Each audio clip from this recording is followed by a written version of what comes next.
Mali kɔnɔ ani Mali kɔ kan aw mun ye Maliba TV 1 jabaranso sugandi k'aw kunnafoniya an b'a fɔ ye k'aw ni ce aw dan se bi Maliba TV 1 ka kunnafoni sentelimaw kɛnɛ kan ka kɛɲɛ ni bi tarata avril kalo tile 14 san 2026 kunnafoni daminɛ la an m'a daminɛ ni minisiri min ka ca ɲɛsinnen jamana kɔ kan ko ni diɲɛ jɛ ka fɔ ko ɲɔgɔn ma ni ale Abdoulaye Diop ye a jirala k'a fɔ k'ale Union Européenne lasigidi ni o ye Alberto Cerezo ye ale ye o bisimila ni a nana u ka baaraw kɛcogoyaw bɛɛ lajɛlen kɛ sɛbɛn walaba kelen ni k'o di a ma u ka kumaɲɔgɔnya kɔnɔna la fɛnɛ o bolila siraba dɔ kan n'o o bɛ AES yɛrɛ kɔnɔ ko siraw ɲɛfɔ min ye lakana jamana ka dungafa sabatili haka ja jamana yɛrɛ yiriwali o n'a ɲɔgɔnna caman u nɛnk'u siraw fɛnɛ ma k'o walawala u ni ɲɔgɔn cɛ o min na fɛɛrɛ kuraw fɛnɛ bɛna sigi farafinna jamanaw ni ngolojɛ jamanaw ni ɲɔgɔn cɛ min ye jɛɲɔgɔnya baaraw tɔw bɛ se ka kolokolo cogo min na.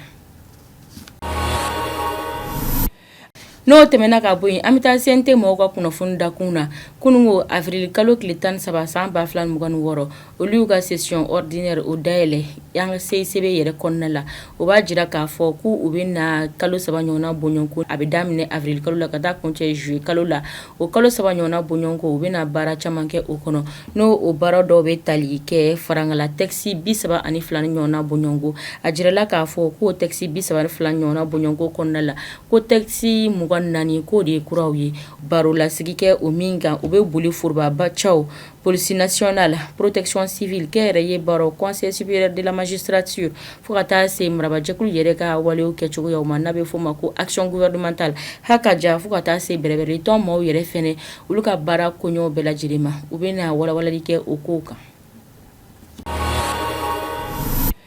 Kokan kibaruyaw bɛ taa n'an ye Algérie a jirala k'a fɔ Union Européenne ale maa ɲɛmaaba ni ale ye Mahamoud Ali Youssoufi ye k'ale ye kunnafoni cikan dɔ cari o min na ni firinga wale fila taara ka ɲɛsin Algérie jamana ma a y'a ka dusumankasa jira o la ni a ye ɲinini kɛ Algérie jamana finitigilakaw fɛ k'u ka dɔ fara u ka lakanaw togoyaw kan ni fɛnɛ a y'a jira k'a fɔ k'ale ka dɛmɛ dayɛlɛlen don ka ɲɛsin Algérie jamana ma ani fɛnɛ ko a dusuman kasalen don ka kosɛbɛ ka ɲɛsin ni firinga wale ma.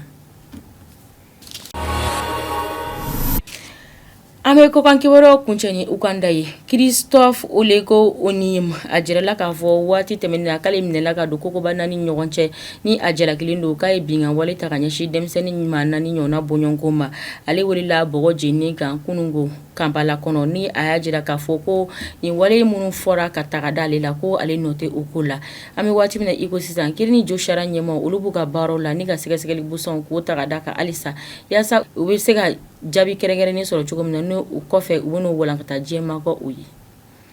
ani manaw ni ne bɛ dan sigi aw kunnafoni sentelimaw na Maliba TV 1 jabaranso kan aw k'an bɛ don wɛrɛ ni Ala man ka jɔnya jɔnya na.